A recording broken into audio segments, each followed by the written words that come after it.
Hi viewers, welcome to dream job Guru YouTube channel. నేను మీ Durga Prasad. Communication constable సంబంధించి video classes అయితే dream job గురువు YouTube channel అయితే provide చేయడం జరుగుతుంది. ఓకేనా? అలాగే తెలంగాణ కమ్యూనికేషన్ కానిస్టేబుల్ నుంచి అయితే ఫుల్ ఫ్లెడ్జ్డ్గా వాళ్ళైతే నోటిఫికేషన్ అయితే రెడీ చేసేసారు. మార్చ్లో నోటిఫికేషన్ వచ్చే అవకాశం ఖచ్చితంగా కనబడుతుంది. 256 వేకెన్సీస్ అనేవి కమ్యూనికేషన్ తెలంగాణ కానిస్టేబుల్ అనేది నోటిఫికేషన్ అయితే రిలీజ్ కాబోతుంది. అలాగే ఆంధ్రప్రదేశ్కి సంబంధించి అయితే ఇప్పటివరకు ఎటువంటి కన్ఫర్మేషన్ అయితే రాలేదు. బట్ ఆంధ్రప్రదేశ్లో కూడా కమ్యూనికేషన్ కానిస్టేబుల్ నోటిఫికేషన్ వచ్చే అవకాశం అనేది ఖచ్చితంగా ఉంది. అందువల్ల ఎవరైతే ప్రిపేర్ అయ్యే అభ్యర్థులు ఉంటారో, సీరియస్గా ప్రిపేర్ అవుదాం అనుకున్న అభ్యర్థులు ఎవరైతే ఉంటారో వాళ్ళకి కేవలం 2,999 రూపాయలకే వీడియో క్లాసులు మరియు ఆన్లైన్ టెస్టులు ఫ్రీగా, ఆన్లైన్ టెస్టులు ప్లస్ వీడియో క్లాసెస్ కేవలం 2,999 రూపాయలకి మాత్రమే ప్రొవైడ్ చేయబడుతున్నాయి.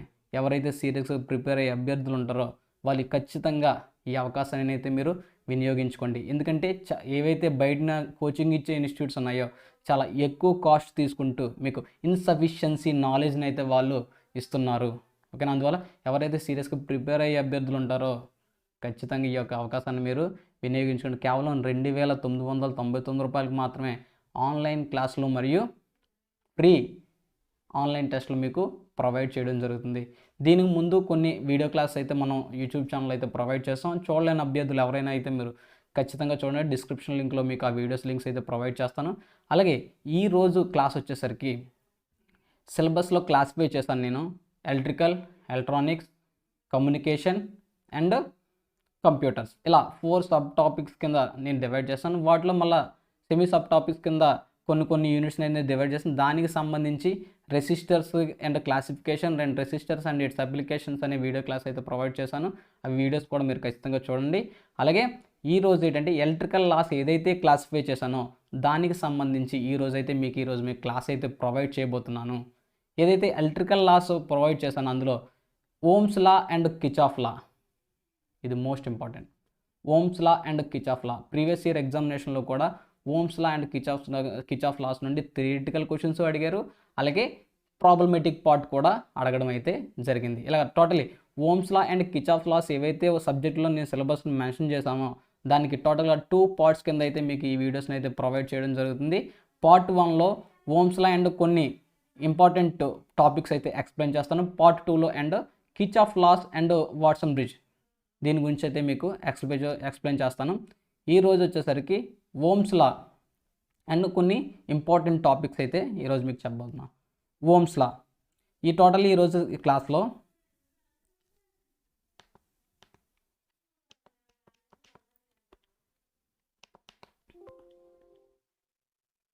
Loss of resistance and specific resistance or resistivity and temperature coefficient and Ohm's law, what is Ohm's law and limitations of Ohm's law చాలా important.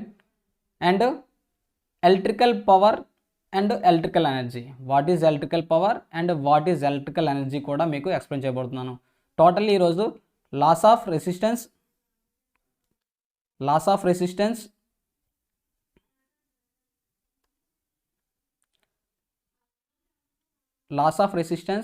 specific resistance or resistivity, temperature coefficient, what is Ohm's law and limitations of Ohm's law, and electrical energy and electrical power, what is electrical energy and what is electrical power అనేది మీకు ఈరోజు అయితే నేను explain చేయబోతున్నాను.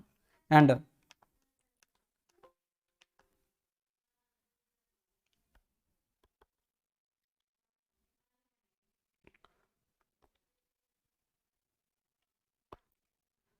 Loss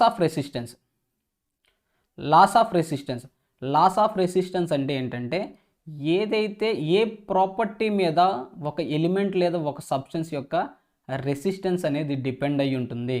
ఓకేనా? ఒక substance యొక్క ఏ properties మీద ఒక సబ్స్టెన్స్ అనేది ఏ ప్రాపర్టీస్ మీద దాని యొక్క రెసిస్టెన్స్ అనేది డిపెండ్ అయి ఉంటుంది అని చెప్పేదే laws of resistance. Laws of resistance అనేది ఏ ఫ్యాక్టర్స్ మీద డిపెండ్ అయి ఉంటుందంటే మనకి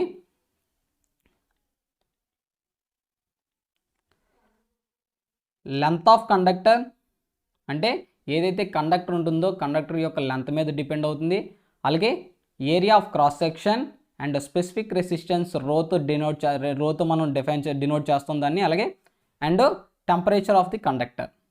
ఇలా టోటల్గా ఈ 4 ఫ్యాక్టర్స్ మీద దాని యొక్క రెసిస్టెన్స్ అనేది డిపెండ్ అయి ఉంటుంది. దీని గురించి చెప్పేదాన్ని మనం లాస్ ఆఫ్ రెసిస్టెన్స్ కింద చెప్పబడుతుంది. అంటే లెంత్ ఏదైతే ఉందో లెంత్కి అది డైరెక్ట్లీ ప్రపోర్షనాలిటీగా ఉంటుంది.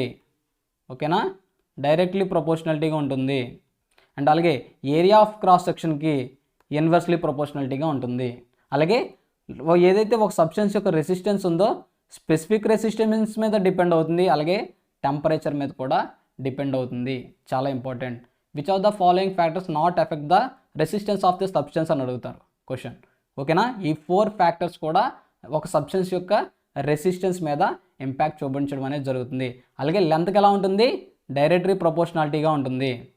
అలాగే ఒక సబ్స్టెన్స్ యొక్క రెసిస్టెన్స్ అనేది ఏరియా ఆఫ్ క్రాస్ సెక్షన్కి ఎలా ఉంటుంది, ఇన్వర్స్లీ ప్రపోర్షనాలిటీగా ఉంటుంది. అంటే లెంత్ పెరిగినట్లయితే రెసిస్టెన్స్ కూడా ఇంక్రీజ్ అవుతుంది. ఓకేనా, అంటే డైరెక్ట్లీ ప్రపోర్షనాలిటీగా ఉంటుంది కాబట్టి. అలాగే cross section area of the area increase అయితే, ఒక కండక్టర్ యొక్క క్రాస్ సెక్షన్ అనేది ఇంక్రీజ్ అయితే ఏమవుతుంది,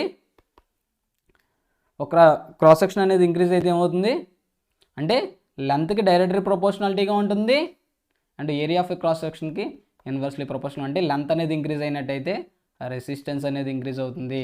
area of the cross section increase అయినట్టయితే రెసిస్టెన్స్ అనేది డిక్రీజ్ అవుతుంది. ఓకేనా, ఇది totally about the laws of resistance. ఓకేనా, ఆర్ రెసిస్టెన్స్, ఆర్ని రో L/A కింద మనం డినోట్ చేస్తాం. ఓకేనా, రెసిస్టెన్స్ని మనం ఎలా డిఫైన్ చేస్తాం, రో L/A. చెప్పాను కదా, రెసిస్టెన్స్ అనేది ఒక సబ్స్టెన్స్ యొక్క రెసిస్టెన్స్ అనేది లెంత్కి డైరెక్ట్లీ ప్రపోర్షనాలిటీగా ఉంటే ఏరియా ఆఫ్ ది క్రాస్ సెక్షన్కి ఇన్వర్స్లీ ప్రపోర్షనాలిటీగా ఉంటుంది. అలాగే ఆర్ అంటే రెసిస్టెన్స్ ఆఫ్ ది కండక్టర్ ఓమ్స్తో మనం చెప్తూ ఉంటాం. అలాగే లెంత్ ఆఫ్ ది కండక్టర్ సెంటీమీటర్స్లో చెప్తుంటాం. అలాగే రో అంటే specific resistance of the conductor, అంటే ఓమ్ సెంటీమీటర్స్లో మనం దీని యొక్క యూనిట్స్ అనేవి ఉంటాయి. ఓకేనా, next specific resistance or resistivity అంటే ఏంటంటే ఒక పీస్ ఆఫ్ మెటీరియల్ తీసుకున్నప్పుడు దాని యొక్క లెంత్ 1 మీటర్, అంటే లెంత్ అనేది 1 మీటరు. ఓకేనా, అలాగే ఏరియా ఆఫ్ క్రాస్ సెక్షన్ అనేది 1 సెంటీమీటర్ స్క్వేర్. అంటే ఏదైతే ఒక పీస్ ఆఫ్ మెటీరియల్ ఉందో ఒక పీస్ ఆఫ్ మెటీరియల్ అనేది దాని యొక్క length 1 metre and area of the cross section 1 centimetre square ఉన్న ఏదైతే పీస్ ఆఫ్ మెటీరియల్కి ఉన్న రెసిస్టెన్స్ ఏదైతే ఉంటుందో దాన్ని మనం స్పెసిఫిక్ రెసిస్టెన్స్ కింద చెప్పబడుతుంది. ఓకేనా, అంటే the resistance of the piece of material having a length 1 centimetre and the area of cross section ఏదో 1 సెంటీమీటర్ స్క్వేర్. ఓకేనా, ఏదైతే ఒక piece of material length 1 centimetre ఉండి ఏరియా ఆఫ్ క్రాస్ సెక్షన్ అనేది 1 సెంటీమీటర్ స్క్వేర్ ఉన్న ఏదైతే ఒక పీస్ ఆఫ్ మెటీరియల్కి ఒక సర్టెన్ రెసిస్టెన్స్ అనేది ఉంటుంది దాన్ని మనం స్పెసిఫిక్ రెసిస్టెన్స్ అని చెప్పబడుతుంది.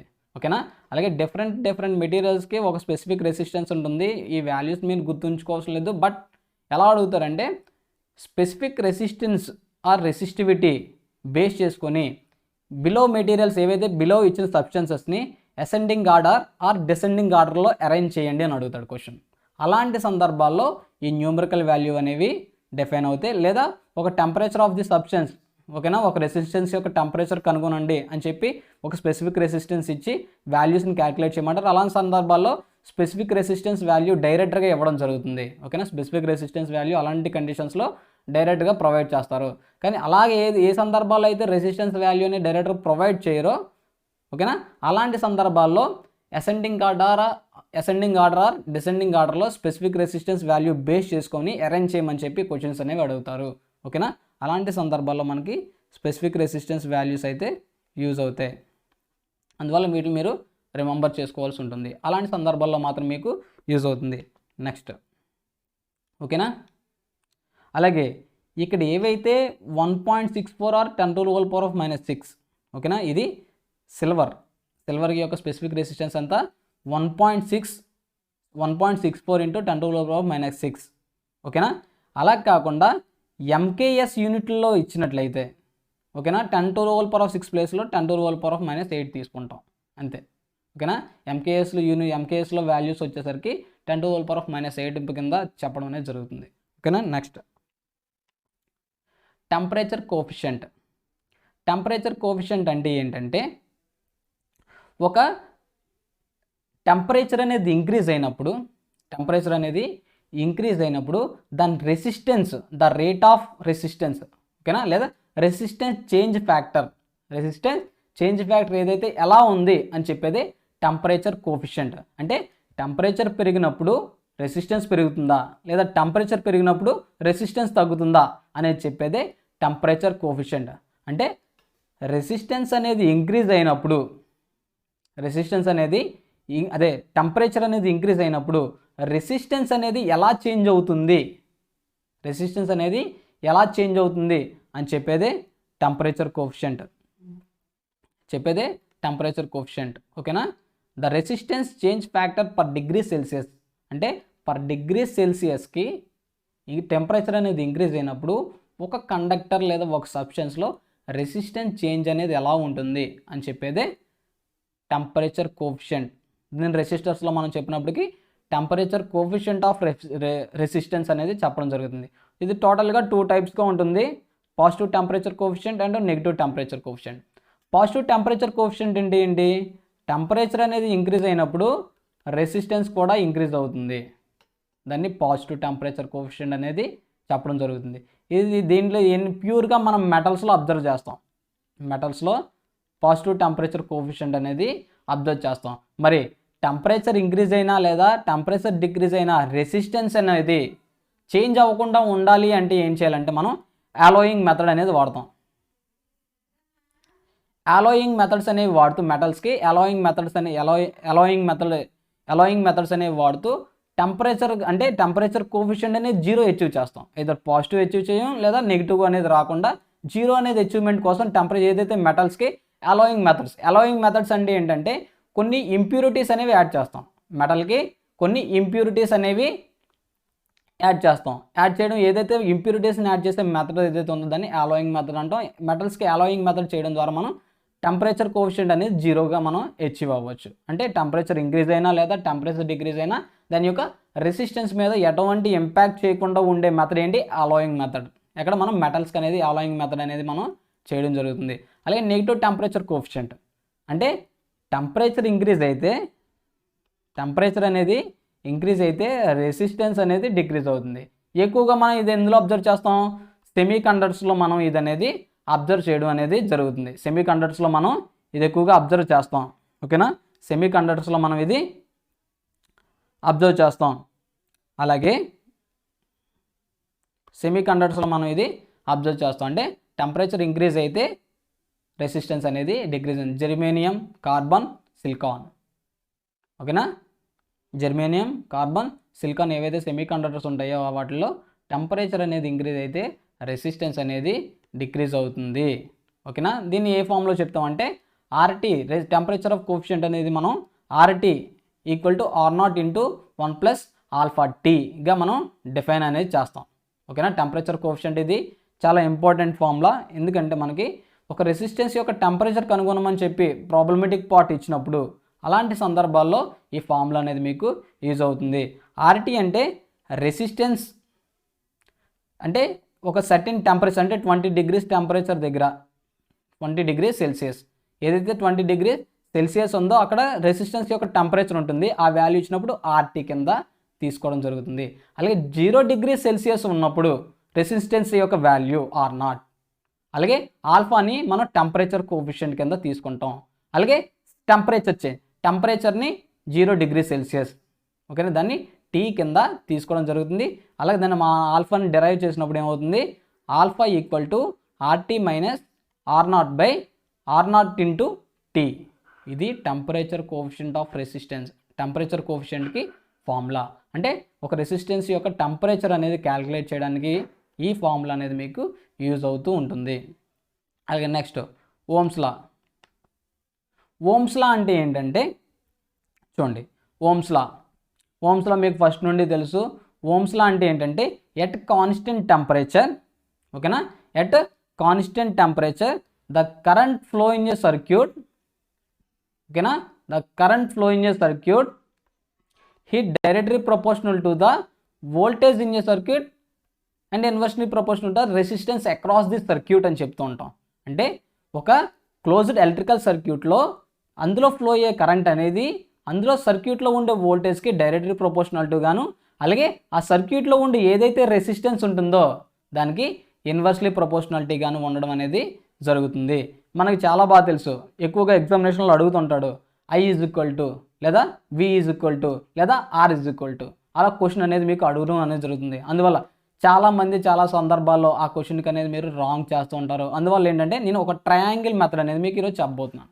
ట్రయాంగిల్ మెథడ్ ఓమ్స్ లా అంటే అర్థమైంది కదా.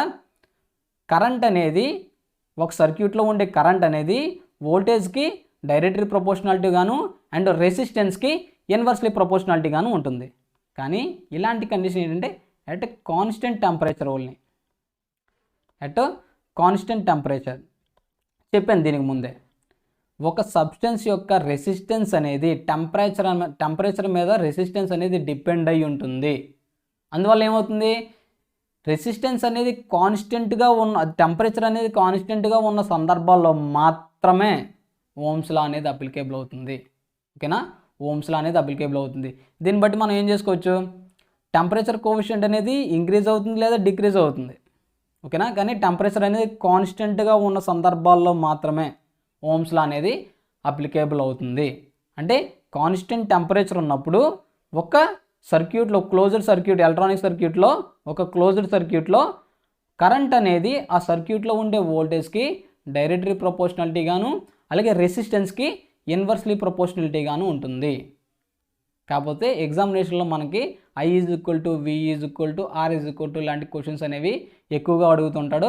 అలాంటి సందర్భాల్లో ఏంటంటే ఈ ట్రయాంగిల్ మెథడ్ అనేది మీకు చాలా బాగా యూజ్ అవుతుంది. చూడండి, ట్రయాంగిల్లో ఫస్ట్లో V రాయండి అండ్ IR. ఇక్కడ చూడండి, R అనేది తీసుకున్నప్పుడు రిమైనింగ్ వాల్యూస్ ఏమున్నాయి, R = V/I voltage by current. ఓకేనా, క్లియరా. నెక్స్ట్ V తీసుకున్నప్పుడు రిమైనింగ్ ఏంటి ఉన్నాయి, IR, V = IR. ఓకేనా, అండ్ ఇక్కడ I తీసుకోండి, I = V/R. చాలా సింపుల్గా ఉంది కదా. చూడండి, V = IR, ట్రయాంగిల్ ఒకటే గుర్తుంచుకోండి, ఒకే ట్రయాంగిల్. ఆర్ని క్లోజ్ చేయండి, రిమైనింగ్ వాల్యూస్ ఏమేమి ఉన్నాయి, V/I. ఇక్కడ చూడండి, Vని క్లోజ్ చేయండి, IR, Iని క్లోజ్ చేయండి, VR, V/R. డైరెక్ట్గా తీసేసుకోవడమే ఇంకో. ఓకేనా, V = IR, I = V/R, I = V/R and R = V/I. చాలా ఇంపార్టెంట్. ఓకేనా, ఎగ్జామినేషన్ పాయింట్ ఆఫ్ వ్యూలో కానీ లేదా వోల్టేజ్ రెసిస్టెన్స్ క్యాలిక్యులేషన్ చేయడానికి కానీ, అలాగే ఓమ్స్ లా ఎప్పుడు కూడా దేని యొక్క రిలేషన్స్ గురించి చెప్పబడుతుంది, current, voltage and resistance. Current, voltage and resistance ఏ యొక్క రిలేషన్స్ గురించి చెప్పేదాన్ని మనం ఓమ్స్ లాగా కూడా మనం చెప్తూ ఉంటాం. ఓకేనా, ఈ ఓమ్స్లో ఏదైతే ఉందో రెసిస్టెన్స్ క్యాలిక్యులేషన్ కానీ, వోల్టేజ్ క్యాలిక్యులేషన్ కానీ అండ్ కరెంట్ క్యాలిక్యులేషన్ కానీ, సింపుల్ సర్క్యూట్స్ ఎక్కడైతే ఉంటాయో అంటే ఐదర్ బి సీరియల్ కనెక్షన్లో ఉన్న సర్క్యూట్స్ లేదా ప్యారలల్ కనెక్షన్లో ఉన్న సర్క్యూట్స్ని యొక్క సింపుల్ సర్క్యూట్స్లో ఉండే వోల్టేజ్ అండ్ రెసిస్టెన్స్ అండ్ కరెంట్ని క్యాలిక్యులేషన్ చేయడానికే మనం ఓమ్స్ లాని యూజ్ చేస్తూ ఉంటాం. ఓకేనా, కాంప్లికేషన్ సర్క్యూట్స్ కాదు, సింపుల్ సర్క్యూట్స్లో ఉండే రెసిస్టెన్స్, వోల్టేజ్ అండ్ కరెంట్ క్యాలిక్యులేషన్కి మాత్రమే మనం ఓమ్స్ లాని యూజ్ చేస్తూ ఉంటాం. అది మీరు ఖచ్చితంగా గుర్తుంచుకోవాలి. ఓకేనా, అలాగే I, V అండ్ R వాల్యూస్ని ఫార్ములాని ఎలా గుర్తుంచుకోవాలని ట్రయాంగిల్ మెథడ్ అయితే మీరు ఖచ్చితంగా గుర్తుపెట్టుకోండి. ఈ ట్రయాంగిల్ మెథడ్ మీకు ఎగ్జామినేషన్లో బాగా యూజ్ అవుతుంది. ఫస్ట్ ట్రయాంగిల్లో ఫస్ట్ టాప్లో V వేసుకోవాలి, దెన్ I, దెన్ R. ఇలా గుర్తుపెట్టుకున్నట్టయితే మీకు 3 resistance and voltage and current calculation అనేది ఏదైతే క్యాలిక్యులేషన్ పార్ట్ వస్తుందో అలాంటి క్యాలిక్యులేషన్ పార్ట్ వచ్చిన సందర్భాల్లో క్యాలిక్యులేషన్ మీరు ఈజీగా చేయడానికి అవుతుంది. Then limitations of Ohm's law. Limitations of Ohm's law అంటే చూడండి, లిమిటేషన్ అంటే మనం వేటికి మనం ఓమ్స్ లాని అప్లై చేయలేము.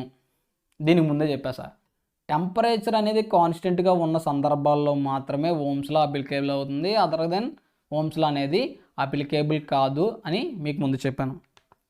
చూడండి, ఏవైతే కరెంట్ ఫ్లో, ఓకేనా, కరెంట్ ఫ్లో అనేది కరెంట్ ఫ్లో బట్టి దాని యొక్క కండక్టర్లో టెంపరేచర్ చేంజ్ వస్తుందో, అంటే కరెంట్ ఫ్లో అయినప్పుడు ఏ కండక్టర్స్లో టెంపరేచర్ చేంజ్ వస్తుందో అలాంటి కండక్టర్స్కి,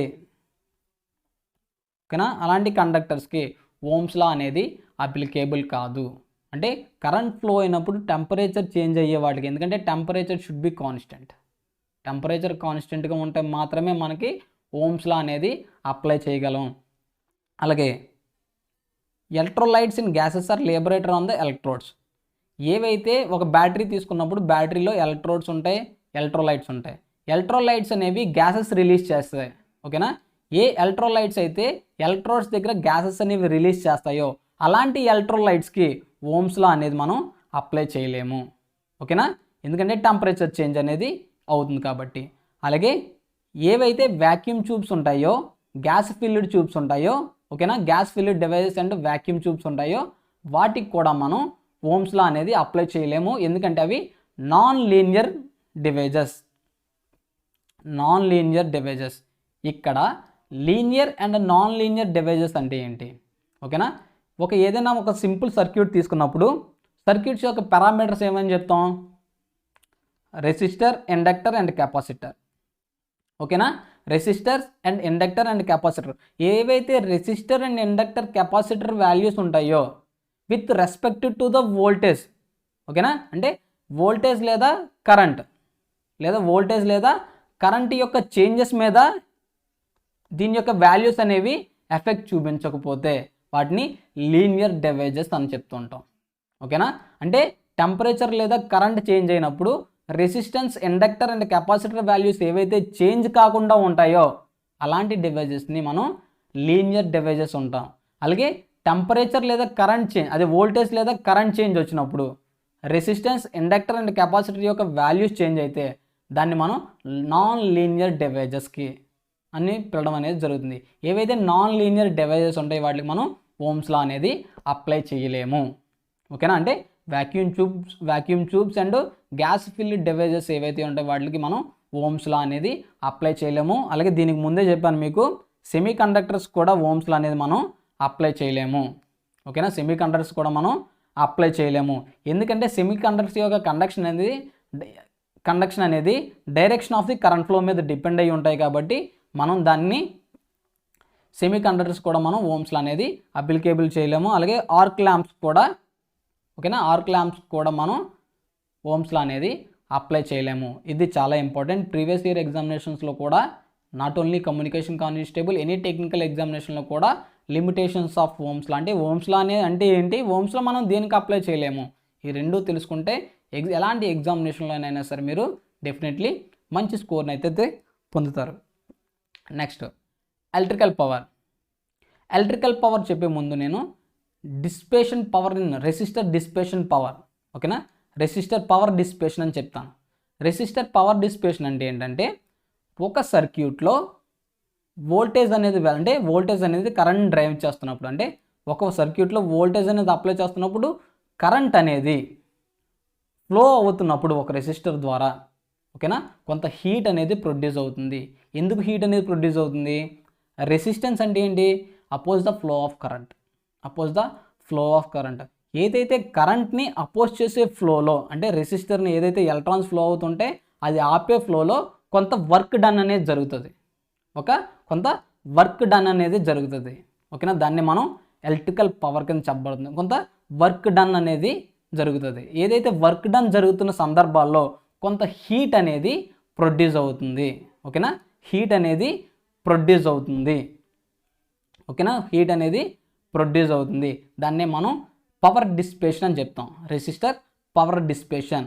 ఇక్కడికి వచ్చేసరికి ఎలక్ట్రికల్ పవర్ అంటే ఏంటంటే the product of voltage and current. ఓకేనా, ఎలక్ట్రికల్ పవర్ని మనం దేనితో డినోట్ చేస్తాం? Pతో డినోట్ చేస్తాం. P is equal to V into I. ఓకేనా, పవర్ అండ్ ఎలక్ట్రికల్ పవర్ అంటే ఏంటి? The product of voltage and current. ఓకేనా, ప్రొడక్ట్ ఆఫ్ వోల్టేజ్ అండ్ కరెంట్ని మనం ఎలక్ట్రికల్ పవర్ కింద చెప్పబడుతుంది. అలాగే పవర్ డిస్పేషన్. ఓకేనా, పవర్ డిస్పేషన్ అంటే మీరు ఖచ్చితంగా గుర్తుపెట్టుకోవాలి. Power dissipation in the resistor అంటే ఏంటి? రెసిస్టర్ పవర్ డిస్పేషన్ అంటే ఏంటి? ఒక కరెంట్ ఫ్లో అనేది రెసిస్టర్ ద్వారా అవుతున్నప్పుడు దాంట్లోని కొంత హీట్ ఎనర్జీ అనేది ప్రొడ్యూస్ అవుతుంది. దాన్ని మనం రెసిస్టర్ పవర్ డిస్పేషన్ అని అంటాం. Resistor power dissipation. ఇక్కడ ఎలక్ట్రికల్ పవర్ అంటే ఏంటి? The product of voltage into current. ని మనం ఎలక్ట్రికల్ పవర్ కింద తీసుకుంటాం. అలాగే దీన్ని వాట్లో కొలుస్తాం మనం. అలాగే వాట్ మీటర్తో దీని యొక్క ఎలక్ట్రికల్ పవర్ అనేది మనం కొలుస్తూ ఉంటాం.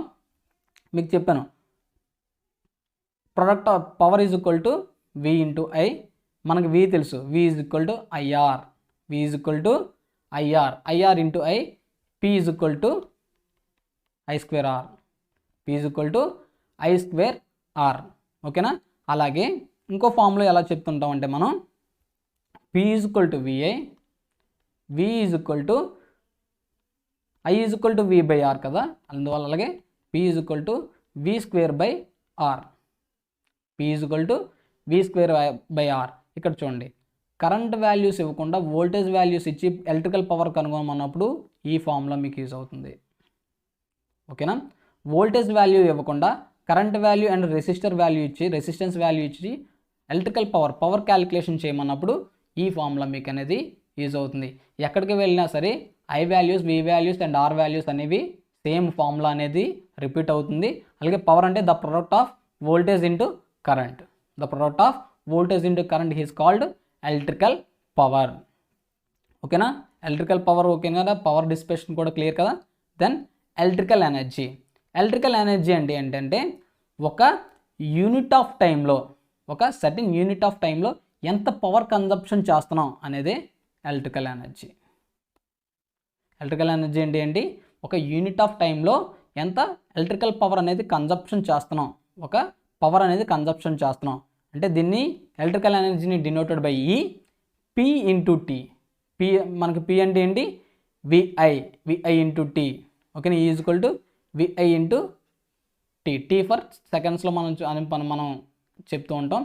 అలాగే unit of the electrical energy అనేది వాట్ ఫర్ అవర్లో చెప్తాం. అలాగే కమర్షియల్ అంటే మన హౌస్ హోల్డ్స్ వాటిలోకి వచ్చేసరికి కిలో వాట్ ఫర్ అవర్ లేదా యూనిట్ కింద మనం చెప్పడం అనేది జరుగుతుంది. ఓకేనా. ద ప్రొడక్ట్ ఆఫ్ ది అంటే ఒక సర్టెన్ యూనిట్ ఆఫ్ టైంలో అంటే సర్టెన్ టైంలో ఎంత పవర్ అనేది మనం కన్జంప్షన్ చేస్తున్నాం అనేది ఎలక్ట్రికల్ ఎనర్జీ కింద చెప్పబడుతుంది. ఓకేనా.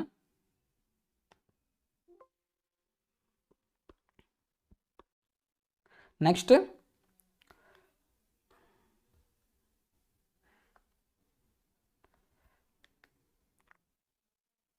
దీంతో పాటుగా కండక్టెన్స్ గురించి మీకు చెప్పాలి.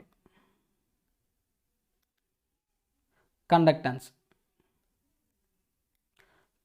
అంటే ఏంటంటే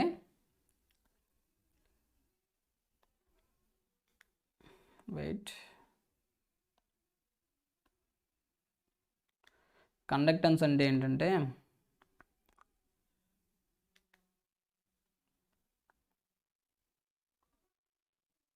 దీంతో పాటుగా మీకు కండక్టెన్స్ గురించి మీకు చెప్పాలి. కండక్టెన్స్ అంటే ఏంటంటే మీకు రెసిస్టెన్స్ అంటే తెలుసు, అపోజ్ చేస్తుంది. ఏదైతే కరెంట్ ఫ్లో ఉంటుందో దాన్ని అపోజ్ చేసేదాన్ని మనం రెసిస్టెన్స్. దెన్ కండక్టెన్స్ అంటే ఏంటంటే ఏదైతే కరెంట్ని ఫ్లో చేసే ప్రాపర్టీ ఉంటుందో అంటే కరెంట్ని అలౌ చేసే ప్రాపర్టీ ఉంటుందో దాన్ని మనం కండక్టెన్స్ అంటే the reciprocal of resistance is called the conductance. అంటే ఏదైతే కండక్టెన్స్కి ఆపోజిట్ ప్రాపర్టీ ఉంటుందో దాన్ని, అదే రెసిస్టెన్స్కి ఆపోజిట్ ప్రాపర్టీ ఏదైతే ఉంటుందో మనం దాన్ని కండక్టెన్స్ కింద చెప్పబడుతుంది. అంటే దీన్ని డినోటెడ్ బై ద జీతో మనం డినోట్ చేస్తాం. కండక్టెన్స్ని మనం డినోటెడ్ బై ద జీ, కండక్టివిటీని డినోటెడ్ బై ద జీ, దీన్ని మనం రోతో డినోట్ చేస్తాం. ఓకేనా. సిగ్మా మనం సిగ్మాతో కండక్టెన్స్ని మనం డినోట్ చేస్తాం. ఓకేనా. అండ్ అంటే సిగ్మా ఈక్వల్ టు 1/r అంతేగా. ఓకేనా. 1/r. మనకు R వాల్యూ తెలుసు, రో L/A, then 1/ρ into A/L, 1/ρ into A/L. ఇక్కడికి సిగ్మా తీసుకొచ్చినట్టయితే రో ఈజ్ ఈక్వల్ టు A/L. అంటే సిగ్మా ఈక్వల్ టు రో A/L. ఓకేనా. Important formula. దేన్ని మనం డినోట్ చేస్తాం, కండక్టెన్స్ని సిగ్మాతో డినోట్ చేస్తాం. సిగ్మా ఈక్వల్ టు ద రో A/L. ఇంకో ఫార్ములా ఎలా చేస్తామంటే రో ఈక్వల్ టు A/L కింద రాయడం జరుగుతుంది. ఓకేనా. అలాగే కండక్టెన్స్ యూనిట్స్కి వచ్చేసరికి రెసిస్టెన్స్కి ఏంటి ఓంలో చెప్తాం. ఎలాగా రెసిస్టెన్స్ యొక్క ఆపోజిట్ ప్రాపర్టీ కండక్టెన్స్ కాబట్టి రివర్స్లో రాసుకుంటాం MHO. ఓకేనా. కండక్టెన్స్ యూనిట్స్ ఏంటి MHO లేదా సీమెన్లో పిలుస్తూ ఉంటాం, సీమెన్. ఓకేనా. అలాగే సిగ్మాతో మనం దీన్ని డినోట్ చేస్తూ ఉంటాం. అలాగే ఏదైతే రెసిస్టెన్స్ యొక్క ఆపోజిట్ ప్రాపర్టీ ఉందో ఆపోజిట్ ప్రాపర్టీని మనం రెసిస్టెన్స్ యొక్క ఆపోజిట్ ప్రాపర్టీని మనం కండక్టెన్స్ కింద చెప్పడం జరుగుతుంది. ఓకేనా. ఇది టోటలీ అబౌట్ ద ఓమ్స్లో ఏదైతే పార్ట్ 1 క్లాస్ ఉందో పార్ట్ 1 క్లాస్లో ఏదైతే టోటల్లీ డిఫైన్ చేశానో సబ్ టాపిక్స్ కింద టోటల్లీ ఇది totally about the Ohm's law and sub topics. And second వీడియోలో నేను కిర్చాఫ్ లాస్ అండ్ ఇంకొన్ని సబ్ టాపిక్స్ ఇంపార్టెన్స్ క్లాస్ అయితే మీకు ప్రొవైడ్ చేస్తాను. ఎవరైతే ఎలక్ట్రికల్లోని మిగతా ప్రీవియస్ వీడియోస్ ఎవరైతే చూడలేని అభ్యర్థులు ఉంటారో వాళ్ళు ఖచ్చితంగా చూడండి. అలాగే 2,999 రూపాయలకి మాత్రమే, కేవలం 2,999 రూపాయలకి మొత్తం ఎంటైర్ సిలబస్లో ఉన్న మొత్తం వీడియో క్లాసెస్ని మరియు ఆన్లైన్ టెస్ట్లు అయితే మీకు ప్రొవైడ్ చేస్తున్నాం. ఎవరైతే తీసుకోలేని అభ్యర్థులు ఉన్నారో, చాలామంది అభ్యర్థులు తీసుకున్నారో, ఇంకా తీసుకోలేని ఎవరైతే అభ్యర్థులు ఉన్నారో వాళ్ళు ఖచ్చితంగా ఈ అవకాశాన్ని అయితే వినియోగించుకోండి. ఏదైతే ప్రైవేట్ ఇన్స్టిట్యూట్స్ ఉంటాయో వాటి దగ్గరికి వెళ్ళి మీ యొక్క సమయాన్ని మరియు మీ యొక్క మనీని అయితే మీరు వృధా చేసుకోవద్దు. అలాగే ఎవరైతే ఇంకా ప్రిపేర్ అయ్యే అభ్యర్థులు ఉంటారో వాళ్ళకి మన డ్రీమ్ జాబ్ గురువు యూట్యూబ్ ఛానల్ యొక్క వీడియోస్ని షేర్ చేయండి. Thank you. All the best.